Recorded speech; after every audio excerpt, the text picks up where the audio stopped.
Talk Now. This is your host, Eric Stromquist. Welcome to Control Talk Now for the week ending July 27th, 2014. Doesn't feel like July out there. Been a mild summer so far. And I have it on good authority. The man, the myth, the legend, Kenny Smyers, was out playing golf in Pittsburgh this week, hustling up some money, hustling up some business. And Kenny tells me that it was like wintertime there. So, Kenny, welcome to the show, and tell me what's going on with that global cooling. Eric, we'll start first with the golf clarification. I call it my lunch money. When I go out with these guys, they take at least $20 off me a week, and we play closest to the pins and this, that, and the other. I did win 2 skins, though. I was very proud of myself. I came on strong in the 17th and 18th hole, but we were having terrible weather. In fact, we're getting close to breaking low temperatures at night. We're down in the low 50s. Today it's a mild day, overcast, but I think we got 63 Monday of next week. 63 is going to be the high. So there's something. It's like our weather bands. We're now part of like the Canadian weather. You know, when I used to go to Canada, sometimes in the summertime, they always had a cooler summer than we did in Pittsburgh. And now this reminds me of that type of summer where it doesn't get above 80 hardly ever. It's pleasant, but it's just not that hot summer we were accustomed to. So, well, I'll tell you what, something's definitely going on, and of course, I think maybe that's a lot about why people are so concerned with smart buildings, energy, conservation, sustainability, and so really good thing going on there. Got to tell you, Kenny, I went and test drove a car. My lease is coming up on my existing car, and I, on a lark, went and test drove a Tesla. And I tell you what, dude, those guys have got it going on. I think the best analogy I can give you, Kenny, is a little bit like, imagine back when we were young and you had the old rotary dial-up phones. Imagine back then if somebody had come up and handed you a Macintosh laptop computer of today or a smartphone of today. I mean, just how you would have just been blown away by it. I mean, I sat there the whole time, and all I could say was, wow, wow, wow, wow. I got to test drive it. It was unbelievable. When you get in the car, you know, it has this amazing screen. It's like a 24-inch screen with all kinds of stuff on it, cameras, access to the web, all kinds of things like that. And in it had like Eaton, I guess, which is the guy that founded the company. I'm not pronouncing his name right. And so I asked him, so what's this? Does this connect you directly to the CEO? He goes, no, the car sort of learns your profile and who you are. So, again, I'm driving this car, doing a test drive, Kenny, and it's unbelievable. And I kept going, wow, wow, wow. I'd never seen, felt, or experienced anything like that. And when we pull back into the dealership, I look where that thing was with the other guy's name, and now it's got wow on it. And so I think this car learned my profile, and my new name was wow, you know, so unbelievable. But you start looking at this stuff, dude, they are so dialed in. I can see, if you haven't seen one of these, go to teslamotors.com, just look at them. They are just gorgeous. And the experience of these things, Kenny, is just unbelievable. They've given so much thought to the whole layout, and these guys, I think, are they're the next big thing. So, they're transforming the whole automobile industry, Eric. Like you said, what you're saying too, it's like a VFD. In other words, you go from 0 to 20 miles an hour instantly. There's no combustion process. So, and then you would change. Yeah, tell us about the safest car on the planet too. But just the way it's designed, Kenny, is unreal. And now, where I think this is germane, sort of bringing it back to our business. I think where this is germane to our business is, I really think that the electric cars are the way of the future. I mean, if you haven't seen the Tesla, I mean, there's not a cooler looking vehicle on the road. If you test drive one, there's not a better driving, performing car on the road right now. And the fact that you're not spending any money on gasoline is unbelievable. You can actually plug this thing in your house at night to charge it, which is about $10 a night, to $10 to $20 a night to charge it. So where I think it comes back to our industry, Kenny, is I think what's going to happen is electricity is going to become a premium again, because if more people start using these, then the power plants are going to have to come back up, and that basically means more automated demand response. So I think we definitely got the call on that with the automated demand response, and I think as those things happen, controls are going to come back in, because you're going to have to charge these things in off-peak hours, and it's going to open up a whole new set of circumstances. So the first thing I'd say is, if any of our listeners have owned a Tesla or driven a Tesla, please let me know in comments what you think about it, because I think that's going to be the next car I'm going to get. Don't know yet, but I'm strongly considering it. So I'd like the Control Trends audience opinion on that. Yay or nay on the Tesla? Ken Sires, what do you think? Well, what's your vote? Well, I think you've covered so many things just already, but there's still more. I mean, it changes the whole dynamics. It's going to put you're changing technology. So you're going from the oil-based, combustion motors. You're talking about, a whole different way to accelerate and decelerate. You're talking about technologies as you go down a hill.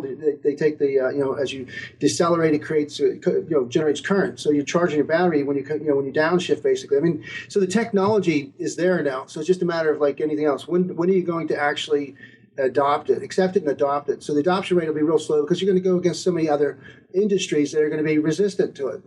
There's a lot of people that make a lot of money in the oil business, and they're not just going to roll over. So you're going to see some hybrids going on. You're going to see some, but I'm all for it. I've seen them when I was out in San Diego and Carlsbad and the Del Mar area. They're very popular out there. I haven't seen any of them in Pittsburgh yet, but I just think that's just the way the way we're situated socially and economically. The big stuff happens out in the West Coast first. That's where all Hollywood people are and big Silicon Valley people, and they take that new technology serious. We're here, we take it more as a when you can afford it, you get it. You were saying you couldn't buy, or you have to buy the Tesla in Georgia because they don't lease it yet. They don't have the lease on it, but they have a $12,500 tax credit. And the guy was telling me that other parts of the country they do lease it, so they're really gearing it up for business too. And my big thing with it, Kenny, it was kind of a lark because I'm going, well, there's no way because they don't have the supercharging stations yet or whatever. But like I say, you can plug it into your house at home, a 220 volt outlet, or at the office. So the same circuit that your dryer would use, it'll charge overnight. He was showing me the map and how many of these stations that they're building. And essentially, I thought it was going to be a structure. So I'm wanting to talk to the guy and find out about how we could sell them building automation controls to monitor those stations. But he says what they do is they're basically 6 superchargers, and a supercharger will give you the equivalent of a 200-mile charge, I think he said, in about 20 minutes, okay? But where these guys are so smart, they're locating these things in parking lots where there are things like Barnes & Nobles or Wi-Fi connections and stuff like that. So they're giving a lot of thought to where they locate them. And, just looking at the map, I mean, I can drive down to my Orlando office no problem with one of these. So again, you got 2 different models. You got one that has, I think, a 320-mile range on one charge at 55 miles an hour, and the other that I think is a 260-mile range. But it's so doable, Kenny, and like you say, I think it's going to come right back around to controls. And so cool stuff there. I bet Jim Young and Howard Berger have one. So Jim, if you're listening, I've never asked you, but you seem like the type of guy that would be driving a Tesla, a really smart one, with probably a systems integrator in the trunk that was tuning it up, because those guys stay ahead. That's Jim Young at Realcomm, Howard Berger, Realcomm Ibicom. We'll talk more about them in the show. But Kenny, hey, before we get started, let's talk a little bit about the Control Trends Awards. We had another platinum sponsor commit, and it's a new platinum sponsor, so we want to just say thank you to Siemens, who has come on as a platinum sponsor. Siemens has been sponsors before, but they've stepped it up. They're a platinum sponsor this year for the Control Trends Award, so thanks to those guys. Kenny, tell our listeners a little bit about the history of Siemens and who those guys are. They're pretty prolific, right? Oh my gosh, yes. We'll go back to real basic history. Siemens, the beginning and initial expansion, we go back to 1847, 1865 with Werner Siemens, known as Werner von Siemens. And he was born in Length, Germany, near Hanover.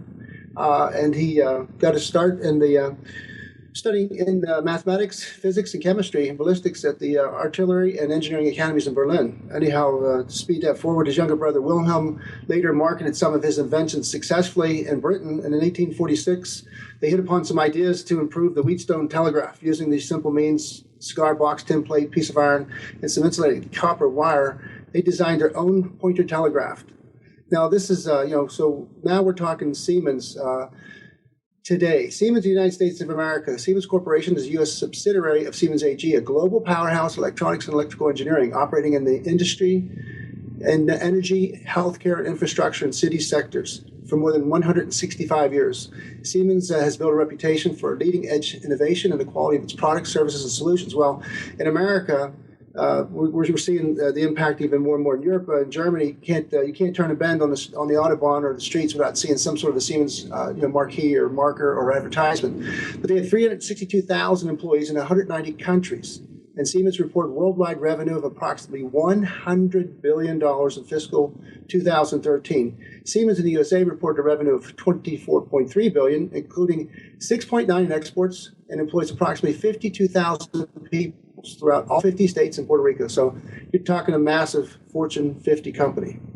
Yeah, you sure are, Kenny. Absolutely. And in the U.S., we don't see them so much on the distribution side because they bring their building automation controls products through the branches. So companies like Stromquist and Company, DMS Controls, and all our brethren in Controls Group North America, Siemens is a preferred vendor of that group. So they're bringing products out through those guys. They have gorgeous sensors, for instance. They got a great energy meter that they have. They have a pressure-independent control valve that was nominated for the awards the last 2 years, which is really great. We'll repost Josh Feldman doing a demo on that. They've got some really nice features with that. They have great valves and actuators. These guys are very responsive in terms of quoting those. And so Kenny, another product that they have that is really prolific, and I think you're going next week to get trained on it, is their redesigned variable frequency drive. Speak a bit about that, if you would. Sure. Yeah, Dave and I are going down to Buffalo Grove, Illinois, and we're going to be trained on the BT300 variable frequency drives. There's a certification class that, of course, gives you an extended warranty. But we're seeing Siemens is turning a new leaf within the distribution business, in my opinion. You talk about great products. We featured their air velocity sensor. We featured their PIC valve. They're always involved with stuff. They were a sponsor member of the Open ADR Alliance, and now the VFDs. So I think they always had a good VFD line. They had the SED line, and we sold some of them. They were very competitive. Just like Johnson's got a fabulous VFD, Honeywell. You got AB&B, Danfoss. So they're right there. But this one here is new. This is their new line, and it's especially for the HVAC industry. It's primarily for that pump and fan motor application. So we're looking forward to it. Yeah, absolutely, Kenny. And I tell you what, the variable frequency drive of the year is a very, very hotly contested contest. That'll be another category this year. Honeywell won year one. ABB won year two, so which is quite a testament to those guys because they didn't even know they won the award. I guess they don't track control trends as much as other people do. We actually tracked them down at AHR, trophy in hand, and we're able to let those guys know about it. So I think those guys are going to participate in a big way this year as well. That's the early indications we're getting. But Siemens joins other platinum sponsors. We'll acknowledge them again. Hey, if you come on as a platinum sponsor, we are going to talk about you to the cows come home. So Siemens joins Mad Mike Marston and EasyIO, DG Logic, a great graphics company, Belimo, who came on early, great valves and actuators company, LinkSpring, and Kenny, I think we got them all. We had 5 or 6 LinkSpring. Well, we got Siemens, Vicon. How could I forget GE Graves and Vicon? Johnson, DG Logic, and EasyIO. There you go. So listen, it's important. Prices on sponsorships package go up August 15th. Due to the increased costs we have because it's going to be right at the HR show, very, very close. So, and it's an early evening event, so you'll be able to walk right out of the show, right into the Control Trends Award, participate in that, spend a couple hours, have a couple drinks, have some appetizers, be part of everything that goes on there, and then go on to your evening event. But the costs are up, so therefore our sponsorship packages are going up after August 15th. We think this is going to be, last year was sold out.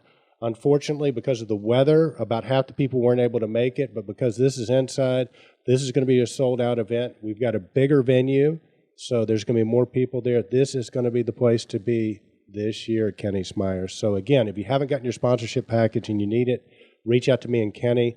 We'll get it to you. We endeavored to send it out to everybody that was on our list and all the people that have reached out to us at controltrends@gmail.com and expressed an interest in participating. We've done that too. We're even maybe expecting some sponsorship from down under in Australia, Kenny. So a lot of people are right there. So we will keep announcing the sponsors as they come on. ACI also came on as a silver sponsor. as well as, who was our, another sponsor that came on this week, Kenny? Who was it that came on? Yeah, Viconics. Iconics, yeah. And Snyder? Schneider Electric. So it's yeah. So Schneider Electric, and they're actually represented by Viconics. Yeah, there you go. So Ken and my commitment is that we are going to make this the most spectacular show ever. If you want to get a feel for what the Control Trends Awards can be like, go to controltrends.org, click on the right-hand side, 7 minutes of enchantment. That'll give you a feel for what the Control Trends Awards are all about. But the emphasis is on the great people, products, and company in our industry, and we are going to really rock it this year. So, Kenny, anything else you want to say about that before we get started with the week in general? No, it's just it's going to, like you say, it's building momentum, and because of that close proximity, you're going to walk right from the AHR show. So if you're touring the show there, and you're networking and checking out the new products at all the different booths, you walk right from there through a contiguous walkway right into the Hyatt Regency Hotel, and we'll have the Prairie Ballroom all dressed up and ready to go. Yeah, which is supposedly the nicest ballroom in the hotel. So for the pictures we've seen, it looks just phenomenal. So it's going to be big times. All right, Kenny Smyers, a lot to cover this week. What do we have up first? All right, Eric. First up, we have John Petsy delivers Project Haystack 501c6 status announcement at IBCon. We get to talk to John a couple of times about this. Project Haystack is getting ready to have their second event, and what is Project Haystack? It's an open source initiative to develop tagging conventions and taxonomies for building equipment and operational data. If you go to the Project Haystack site, you get to see some really neat things, but particularly the progress they're making. They have over 500 members now. And, if you go to Project Haystack, you go to the home, you go to the documents, the tags, the tag numbers have increased, from absorption being the first one all the way through. So they're trying to standardize, the tagging used for points. The forum has an amazing litany of posts and just tremendous dialogue going on with some of the higher level, software folks in the building management world, and there's downloads. So go to Project Haystack and check it out. Couldn't agree more, Kenny, and lots of great people involved in it, including our friend Mark Peacock from Link Spring. Mark's very active in that, but some of the great brains, Jason Briggs, Scott Metz from J2 Fin Innovation. So lots of great people there, but with that much brain power behind something, and for such a cause that is going to make, I think it's going to revolutionize and make the use of the controls and the data points in our industry that much easier and that much better. So congratulations to those guys. What will be up next, Kenny? Next up, we have Therese Sullivan reviews DG Lux 5 training. Hop aboard the Future Express. And, Therese Sullivan, she's we call her the eyes and ears of Silicon Valley, but basically she does a really good job going into the the core of the term Internet of Things, and it being in a room full of interface designers trying to make the implied thousands and thousands of connections visible and manageable. You don't appreciate what that means and how difficult that is technically until you get involved in it and try to do it yourself. So Patrice has the skills to do it. She said it was an amazing class. It was led by Arthur Alter, the DG Logic Vice President of Business Development, and the class covered fundamental design tools and intelligent elements that make it possible to quickly filter data flows from disparate system sources and deliver a desired result to the end user's phone, tablet, desktop screens, and give them the dashboards to control their facility, to optimize the control of their facility. Well, the best thing that happened to DG Logic, outside of the fact that they make just great products, is Therese is excited about them. And Therese, we've had her on the show before. We think the world of her. Her blog is buildingcontext.me, and I think DG is really on the move. HTML5, we've talked about it on the show before, is going to change everything. And so, check that out, her post. And we're glad. Therese, thanks for sharing that with us, and we'll look forward to getting you back on the show again soon. All right, Eric. Next up, we have a very, very interesting, I thought enjoyable. It's really fun to see some of these things develop because the Control Trends is tracking all these trends, but until you actually get some hands-on, visual, real-life stories, it all sounds like magic and smoke and mirrors, whatever. But the smart building story, Bank of America Plaza, Atlanta. This is Atlanta's architectural masterpiece. Just quickly, the Control Trends Smart Building story takes an in-depth look at the Bank of America in Atlanta, with yours truly, Eric Stromquist. We'll let you get it on. I'll get 2 more sentences in, and then you take over on this one. But I really thought it was neat because it was a very visible triad of success. You have a very competent, successful distributor, Stromquist Company. You have a very smart John Smith from the Mallory and Evans services as a systems integrator.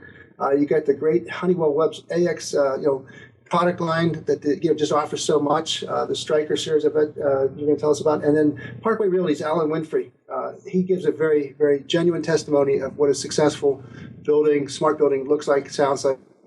Well, Kenny, it's sort of amazing because I think the really savvy people in all fields, and I mean all fields, are realizing the importance of social media. And congratulations, Parkway Realty.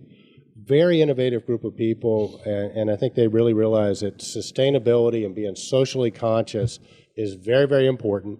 And I think with all companies, it's becoming part of their brand. So oddly enough, when we got started with this project, one of the things Mallory and Evans came to us with was that they would like to have us, if they work with us, have us come in and do a video piece on the project.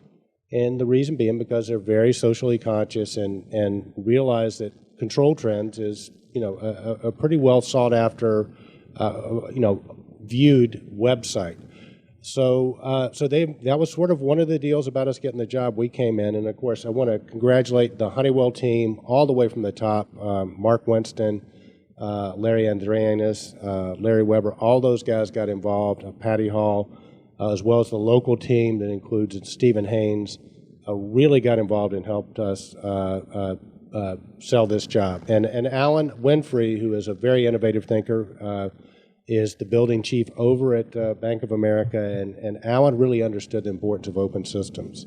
And so that was a big criteria for him, and he really understood that part of open systems was having multiple people that could work on the systems if you needed them to. He also wanted to make sure he could have access to the same training and the same tools that his installing contractor, Mallory and Evans, had. And, so Alan was really aligned. John Smith over at Mallory and Evans, and those guys are super systems integrator, mechanical contractor in Atlanta. Those guys, they can pretty much put in whatever they want to put in, but I think their philosophy is, hey, we're good enough that we don't have to sell a proprietary system. We can really look at the job, do what's best for the customer, and if somebody can service the system better than we can, we're not afraid of that. So sort of a very, I think open attitude to open systems, because, there are a lot of people that say they're open because they talk BACnet or LAN or whatever. And I think in Mallory and Evans' case and Parkway Realty, Alan Winfrey's case, they realize that that's just part of it. You have to have that, but that's not the whole deal. So Mallory and Evans service out of Atlanta, just very open. These guys are dynamic. They provide great levels of service, and those guys stand behind what they say, and they're not afraid of competition. So I think their philosophy is that, hey, if you think you can do it better than us, come on in, give it a shot. But we're not afraid of anybody. We're not backing down. And I think John Smith looks in the camera at one point and just says, hey, we're at Mallory and Evans Service, we do what's right for the customer, period, end of story. And open systems, truly open systems, are what's right for the customers in the marketplace today. So that being said, we got to go down with the help of Sayon Johnson, who works in our marketing department at Stromquist. We got to go down and shoot a really fun video, and it turned out really well. It's phase 1 down there for Parkway Realty. We got 2 more phases to go, so we'll be integrating even more stuff in there. But their OPER management, Kenny, really gets it.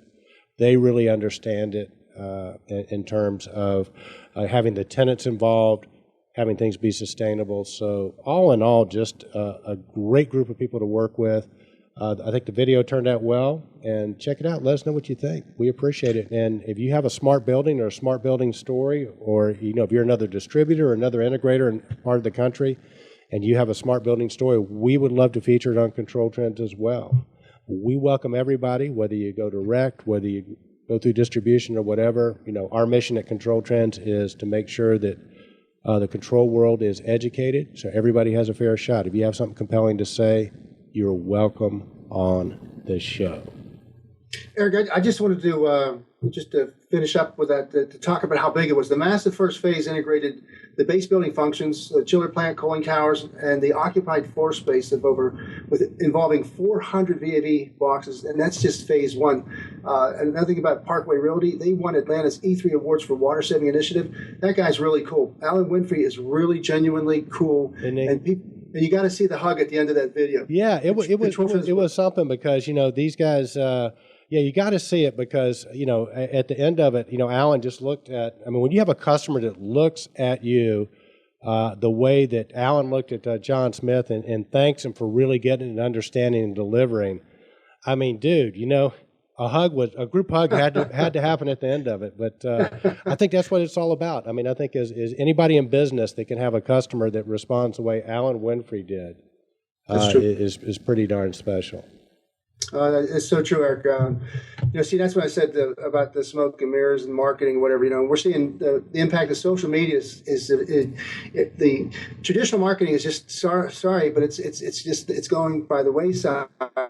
And to get social media involved and to get that kind of a feedback from the customer, and then to be able to highlight that, that's that's the highest form of flattery, is when you have a customer saying how happy he is and how satisfied he is and how this is the way to go, and thank you for helping me get to where we wanted to go as a realty company, as people that have to deal with tenants, and then get the tenants involved in saving energy.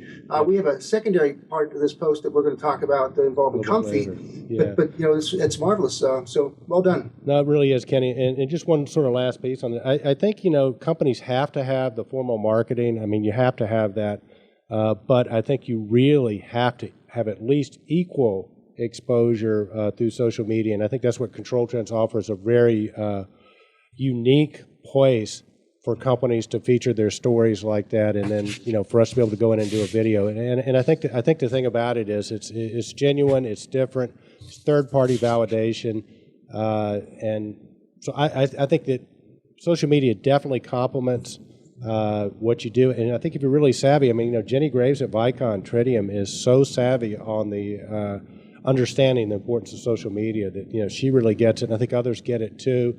I think everybody wants to do something with it. They're just kind of not sure how to proceed. It is kind of like the Wild West out there, right? There's so many different ways you can go, and it changes so rapidly. One day it's Facebook, next day it's MySpace, next day it's LinkSpring, next day it's Google Plus. It's hard to keep up, but well, you got to get a roadmap going, Yeah. But we have let's move on. Yeah, because you're right, and we got a nice little point on the roadmap to future of marketing where we're talking about all that. Let's do it. All right, take us to the next post, Kenny. All right, next up, Eric, we have the Innovation Corner with Rick Warner and the Data Center Optimizer, Mike Ionesco out of Pittsburgh, Pennsylvania. Real quick, Rick is he's the OME Facility Solutions CEO, and he shares 20 years of his integration experience in nearly every facet of the HVAC industry. And he teams up with Mike Ionesco, who's the Chief Technical Officer of Smart Building Works.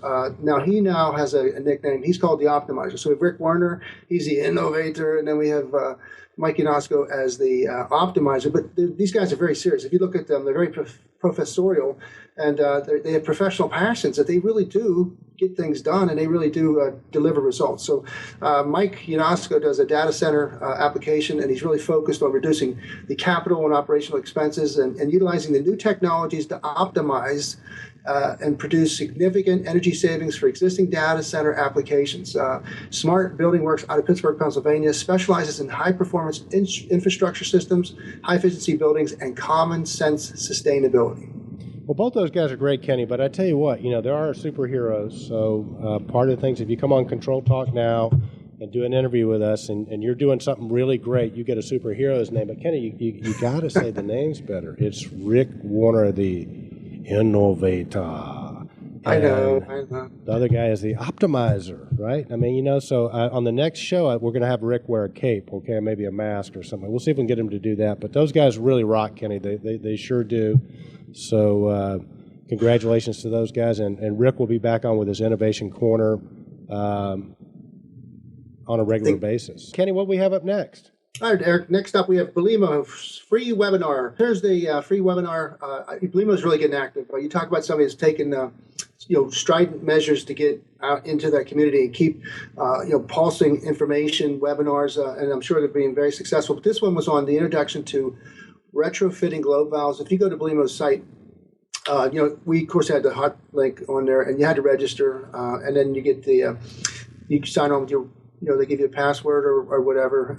And this particular seminar was on the globe valve retrofit solutions. And I'll tell you what, you want to talk about a good site for, with videos and with how-to technical documentations. But this goes into some of the old stuff where you've just got this stub of a valve stem sticking out of the out of a 4-inch pipe, and you can't remember. Nobody remembers what actuator it was or whatever. And it's more often the case than you could believe, because I just went to a job site where there was a pool application where the corrosion was so significant that it effaced everything. Things were literally, just covered in that green, crust, chemical reaction to chlorine with metal, and we've basically got it. We have a solution. It hasn't been ordered yet, but Belimo helped us, find out what it was and what we could do to do it, or to salvage that valve, because there was nothing wrong with the valve body. Everything was still intact. It was just the surface had tremendous corrosion. But they have globe valve retrofits for basically any solution out there, any of the OEM manufacturers of globe valves, whether it's Honeywell, Johnson, Robinshaw, Siemens, Inventus, Barber, Coleman, Siemens, Landis and Gear, Siemens, Landis Powers, Warden Controls, etc. They have a retrofit, and it's pretty good, because it gives you the ability to look at what you got to do first, look at the parts you're going to need to use, how you're going to put them in. So before you get started, you're very well coached, you're very well up to speed. So it's a low maintenance from a support perspective. Once you get somebody the right information and the right tools, Belimo has a retrofit for almost any application. Well, they really do, Kenny, and that, I think it's the NF and the NFV actuator. It basically, you got like two versions of the actuator: spring return, non-spring return. There might be 3 or 4, but they're a limited number of those.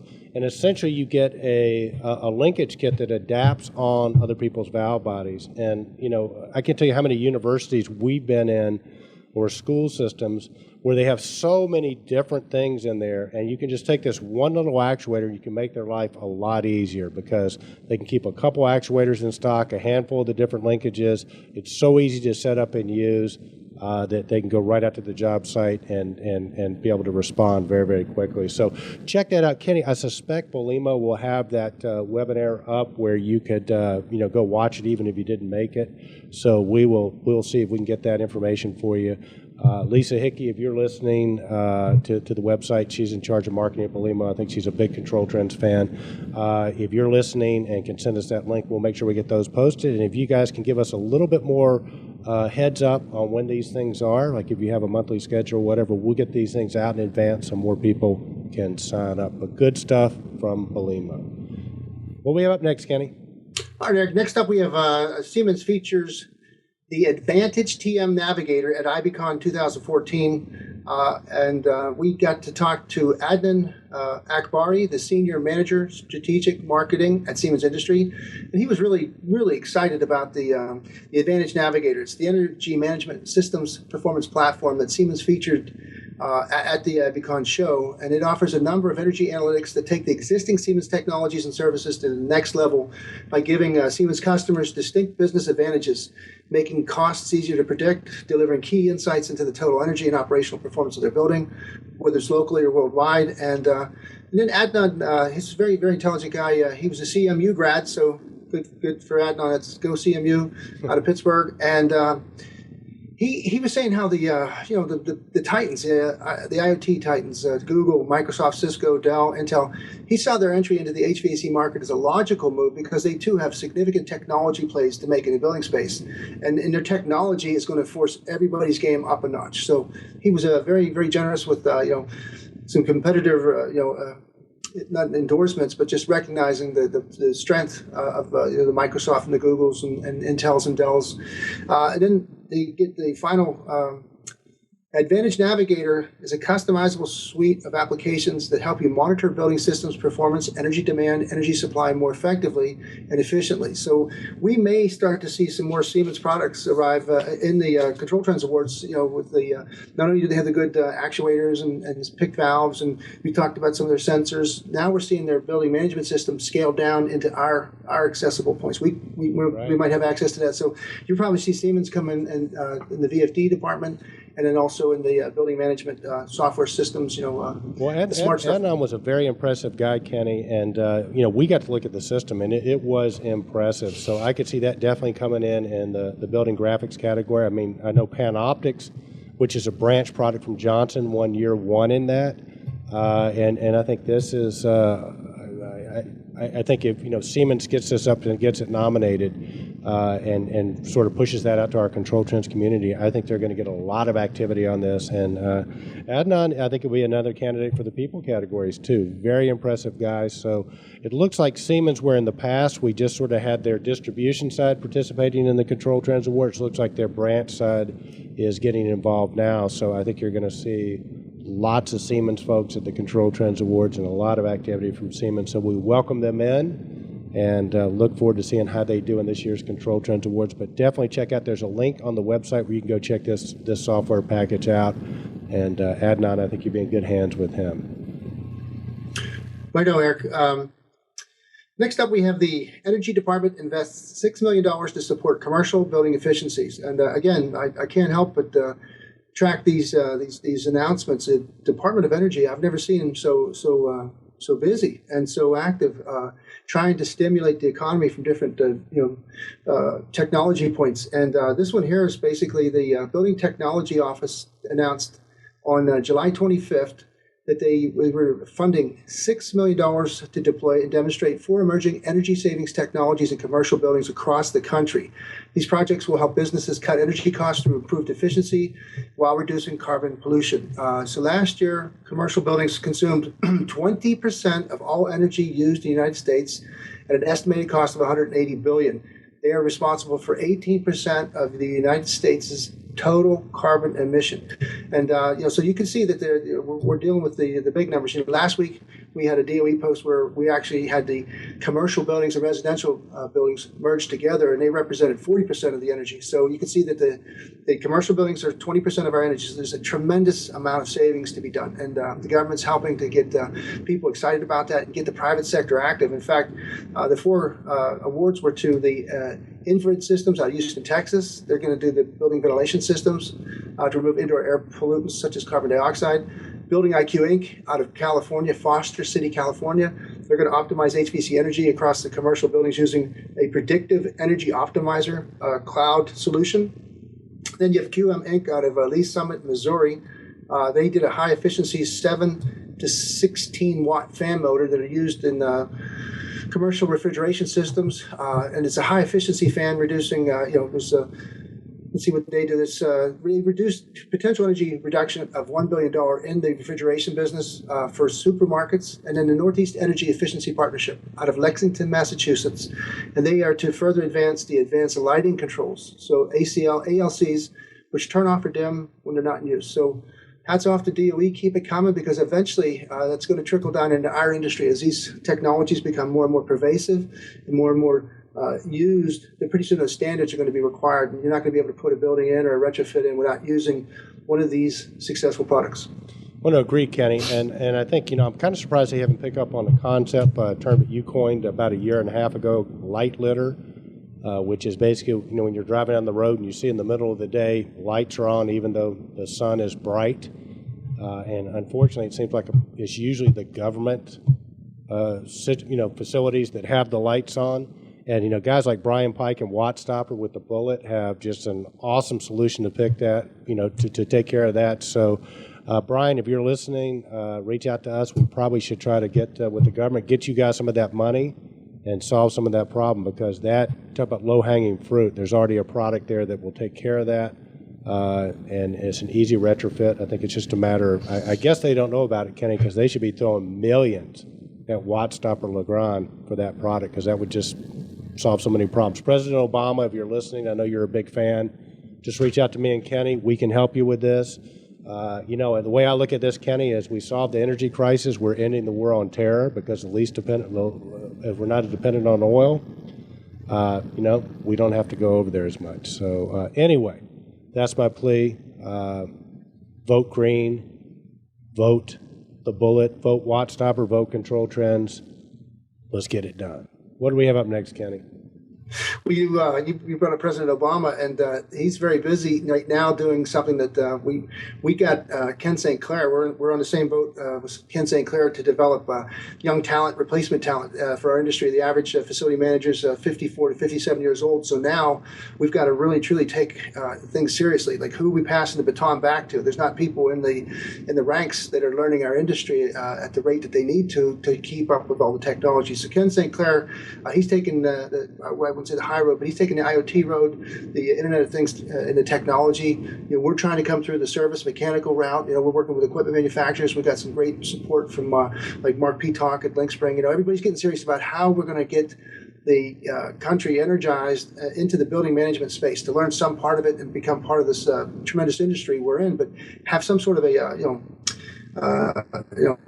roadmap. How do you do it? And so now we're seeing that the people in America are waking up that the technical careers that are available in our country that are being ignored. Everybody wants to be in a suit and tie and go to the bank and market things and whatever, which is great. You got to have that, but we need to have people that are involved in technology that have both the competencies of IT side of it, but also the equipment and how things work side of it. So we're excited when people are spending money and creating programs to help us do what we're trying to do. So, right, Kenny, and I think the first thing you got to do is you got to bring awareness to it. The fact that these are really cool careers. We're creating a series on control trainings called the Young Guns. So we want to focus on those young, talented people, give them some visibility. So we're going to do video interviews with them. We're actually going to create a new category at the Control Trends Awards called the Young Superstar Award or the Young Gun Award. This is for people in our industry, and they could be technicians, they could be building chiefs, they could be programmers, they could be techs, they could be young engineers. And we're going to do a video feature on them. We're going to get them nominated, and that will be an award this year at the Control Trends Awards. An example of who I think is a young gun, a young superstar, is our Rob Allen. If you see, Rob does 7 Minutes of Control with Rob Allen. I mean, that's kind of an example of a guy. He's primarily in the sales side of it, sales and marketing. But again, our industry is so cool, Kenny, and I think the fact of the matter is you can make good money in this industry. And I remember I had one of my mentors, a gentleman who's a good bit older than I am, but he had some sons, and he was sort of looking at careers for them. Just to give you an example, this is back in the late 80s, early 90s. And he looked at the cost of a college. He got very pragmatic about it. He's actually of German descent, Kenny, so very pragmatic. He looked at it. He did the cost for them to go to school, what it would cost them to go to school. What they could do is they got a job as a banker, a lawyer, or whatever, and sort of effectuated the paybacks. And then he looked at what they could do, what he could invest to teach them to be at one level a truck driver. They could make so much more money. A truck driver is going to make a lot more money than a banker is, for example, until they really rise up, or even a starting lawyer. And then the best degree he came up with, Kenny, was he could spend like $25,000, send him to 2 years to Mercedes mechanic school to learn how to work on Mercedes-Benz, and they would start at like $85,000. Okay? So if you look at sort of the economics of it, I mean, you sort of really have to question what makes sense. And I bring this up just sort of vis-a-vis our industry, because our industry offers such fantastic opportunities. If you become a really good systems integrator and learn that, you are going to do really, really well financially and in business, and you're probably never going to have to worry about getting a job because that industry is going to keep taking off. So we want to bring visibility. We think it's a cool industry. We think the people in the industry are cool, and we're going to do our part along with Ken Sinclair to shine a big old spotlight on why, if you're a young person, you should consider coming in our industry. And one of those is you might just wind up on the red carpet at the Control Trends Awards. Right, Kenny? Oh, you're right, Eric. And I tell you what, we're not trying to over glamorize something. It's always obviously hard work, and you have to assert yourself. But like we just summarized what Ken does, he believes that our asset, the biggest asset of any company, especially in the building management industry, is the people. So he has taken a real strong approach. He's doing addressing the skills gap. There's an article by Paul Oswald of Environmental Systems, seeking youth for IoT journey in our industry. That's Ken St. Clair. He now started a LinkedIn group for the journey of our industry, the youth. We have started, as you called it, the Young Guns or the Superstar Awards, so that we can start to make it more popular and put parity between a building automation specialist and say an accountant or a bank manager or a lawyer or a doctor or an engineer. In other words, the people that operate all these sales and marketing positions and these product specialists for all the major vendors and OEMs and manufacturers are very successful people. They just don't have the publicity that surrounds them. They don't have the parity of being an executive treated like as with the respect that the people realized how important these people were in the maintenance of our society for the heating and air conditioning. I mean, we talked about the Sun Belt. Carrier solved the solution on how you could keep theaters open in the summertime and how you could have great cities like Atlanta and Houston and Dallas. They all became very populated and very successful metropolitan areas because of air conditioning. So we have a very important structural position in our way of life. But the young people, when they get exposed to professional opportunities and roadmaps on how they're going to go into the future, never even get to see some of these technical things that really a lot of them would be very good at. Yeah, I completely agree. I think the Young Guns is is a way we can bring awareness to it. I think it's something that everybody in our industry is going to have to pay attention to and be aware of. So we're going to do our part. And so let's keep it going. It's a cool industry. Kenny, what do we have up next? Hi, Rick. We had a fun post up next. Can't get enough of this comfy stuff, where social media meets building automation controls. And this is, again, one of the synergies that we're seeing in our technology. Some of the trends that we follow very closely are all coming together into one. Basically, this post is... as a member of the Systems Intelligence Redefined panel, Lindsay Baker, Vice President of Research and Marketing at Building Robotics out there in Silicon Valley, addresses the attendees at the 2014 IBCon Smart HVAC track with a high-tech, high-touch technology for building robotics that drives participatory comfort, attainment, and energy savings. This is the ultimate complement. Comfy is the ultimate complement to any existing building management system that has BACnet, and Comfy takes the VAV zone control to the next level. And so what's really cool about building robotics is it's a people-centered intelligence for buildings. It's revolutionizing the way people interact with the buildings through cutting-edge software experience. It's cool stuff, Kenny. It's really cool stuff. Lindsay is very articulate, very, very bright one. When we talked about her on the show last week, we actually have some customers who have shown some interest in this product after seeing the video. I've got a call in for Lindsay right now. I want to find out how they're going to market, because they should be going through two-step distribution, and if they do, I think they're going to do really, really well. So cool product. We've got videos on Control Trends about it. Check it out. Let us know what you think. All right, Kenny Smyers, what do we have up next? That I'm writing about, where we took the book, The Pendulum, and we were fans of it because it just seemed to be perfectly logical that everything, the universe is based on rhythms, and we have seasons, and we have the tides, and these guys put together the concept that we have, the generations past and how past generations shape our present and predict our future. And you inspired me to take that a little bit, to the next level as far as social media and just the way it's spelled, social media, MEDIA, and we came up with the concept social media because based on the information that we read here and some of the incredible information, I mean, this is really a neat book, The Pendulum. All right, Eric, so it's just a great concept where we're taking the social media and we're substituting it with social media, and so that right. based on the pendulum of the me, cycle and the we cycle. It says that society moves in these 40-year swings, like a pendulum swings across. And that we're saying social media during a social we period. So the pendulum, according to this book, is in a we period right now. So everything's about, it's not about me, it's about us as a collective group. And so if you took that seriously, then we should actually be calling it social media and not social media. Well, you coined that phrase, Kenny. I think it's absolutely beautiful. But yeah, like Kenny said, this book has broken down history into cycles, and everything travels in cycles. We've talked about change before. Most change is cyclical change, like the stock market. It goes up, it goes down. There is a structural change, like what's happening in building automation controls, where it just completely changes everything. But the we-me cycle, best example of the last me cycle was back in the days, probably the 80s, when guys like Donald Trump were really big. It was all about the individual and what they could do. Just think Donald Trump and you could see what a me cycle is like. And then look at Donald Trump today, and he hasn't sort of updated his model, and he's kind of a caricature now. Nobody really takes him seriously.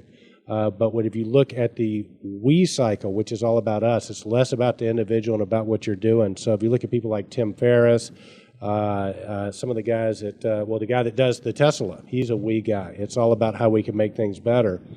And with Kenny, where I think you were absolutely beautiful with your analogy was social media implies that it's about a me. And you change it to social media because it really is. Social media is about us. It's the phenomenon of the we cycle.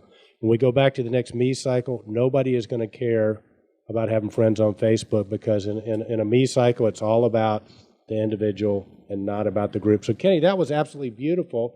Well, Eric, I think, for marketing, and we're talking about classical marketing and traditional marketing, social media marketing, we are definitely seeing some forces change, the level of force and the impact of the old traditional style is giving way to a new style. But, the pendulum legend, as they talk about, they go back all the way to the 1212. They go back in time and they try to maintain the consistency of a 40-year cycle. But they talk about with marketing, what it looks like now in a we cycle is you pull, you don't push. And they talk about one of the most remarkable slogans of McDonald's, how they were remarkably sensitive to this me, we. And sometimes, if you'll read the article and see a little bit more about that. And by all means, get the book.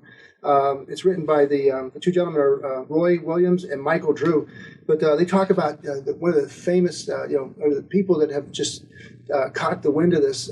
So if you're in marketing, you don't want to putt against the grain of the pendulum, basically. And one of the best examples of a consistently successful marketing program has been McDonald's. So just to give you an example, Eric, on the successful McDonald's slogans from 1960 to 2008. For instance, when we had it was all American menu, hamburger, fries, and a shake. Look for the golden arches. Go to the goodness of McDonald's. The year 1963, the tipping point to the me. Early adopters are embracing perspective, but the 6-year transitional window is only beginning. So McDonald's goes where the quality starts fresh every day. McDonald's, the closest thing to home. Notice what happens as we approach the end of the 6-year transition window into me and the ride to the pendulum to zenith to 1983.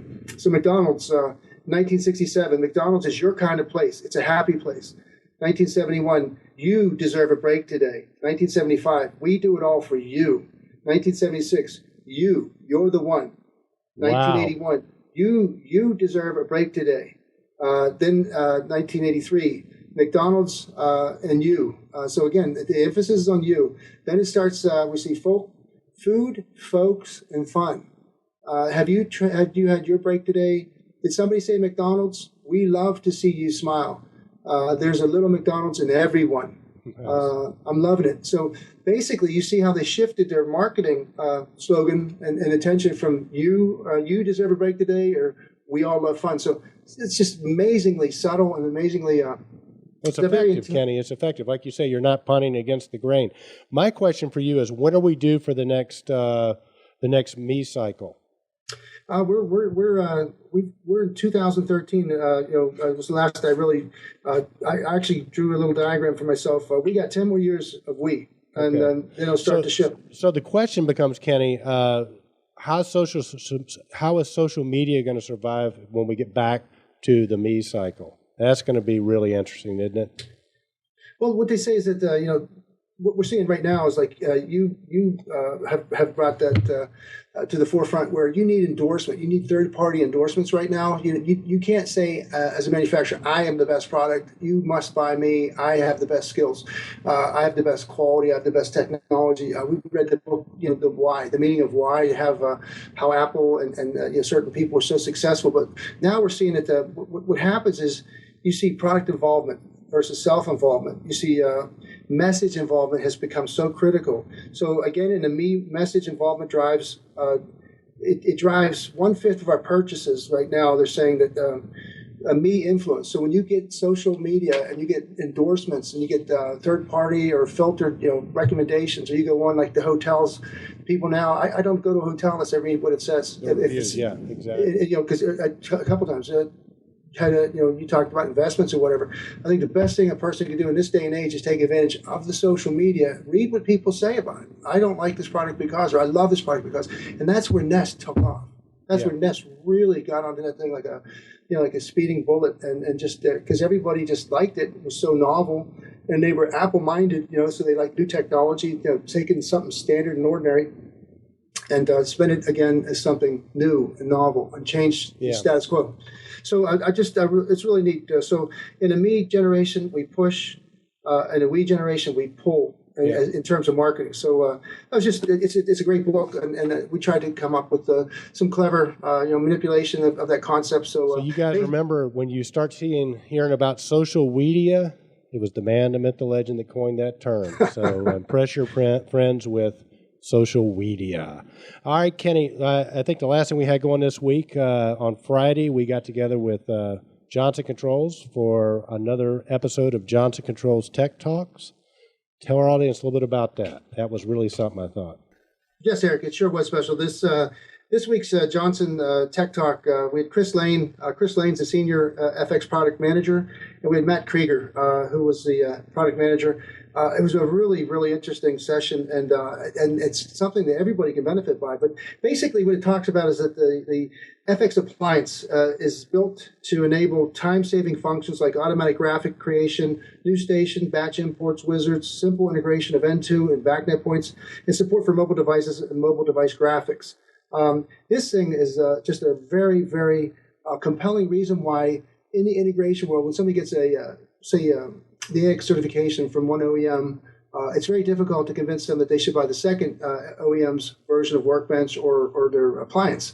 Well, Johnson has made that argument very compelling, that you want to get in their ABCS program especially if you're in the lower or mid-level systems integrations stages, because they take all these incredible technologies and they make them simple. They do all the hard lifting and heavy lifting behind the curtain and give you just templates to select from, and so it makes a very not an entry level, but maybe entry level, maybe mid entry level integrator compete with some of the more seasoned people, because the hard work is being done by the software. So Johnson's come up with a fabulous appliance, and it's used in conjunction with their asset tool. So you can use the asset tool. And they're both available if you buy the FX server. So you buy the higher software platform, you get both of these services. You get the appliance, the FX appliance, and you get the asset tool. In a small to mid-sized company that wants to get an integration, this might be one of the best tools out there, because as Matt and Chris reiterate, it gives you all that the benefit of all that technology that Johnson has for the 100 years of engineering that they've got. They put these into software tools that are now affordable and indispensable for a small corporation, a company that's doing integration. Kenny, it is very impressive. Johnson just really has it dialed in. And the way I would sort of categorize it is that Johnson gives you the ability to be as sophisticated as you want to, meaning that you can do anything you can with the most sophisticated control strategy you want to, but also they have, for lack of a better word, they're not really but they're configurable applications, and there's so many of them, a very, very robust library. We were able to just, again, take a technician who maybe is not a programmer but understands how HVAC equipment works. You put him in front of this, and the tool is so simple to use that you can take a guy and make him very, very effective, probably in 95% of your applications. So Johnson is really, really strong with this. Did I mention that they were a platinum sponsor for the Control Trends Awards? Not yet. Last week we did. Oh, well, they are a platinum sponsor, and I think this product will get serious consideration this year. I think Matt Krieger should get serious consideration for one of the technical support awards. And, of course, Chris Lane won Best Technical Support Award last year along with James Johnson. So great team, great lineup that Johnson Controls has. So, again, our appreciation to those guys. We'll do the Johnson Controls Tech Talk once a month. We might even get the asset tool next month. But in the meantime, be sure to check those guys out. We'll put a link to the Johnson Controls website. Reach out to your local Johnson Controls distributor. They're everywhere. Out on the West Coast, we have several Control Trim members that handle it. And also our friend Mike Swan, RSD Controls, is a big Johnson player out there as well. But you could go to cgnacontrols.net. Click on the members, and virtually every member in CGNA handles that product. If you're in an area and you don't know who your Johnson Controls distributor is, if you're anywhere in the world and don't know, reach out to me and Kenny in comments. We'll make sure we hook you guys up. So that's it for that, Kenny, and I think that's bringing us to a close. Anything else you can think of before we close her down?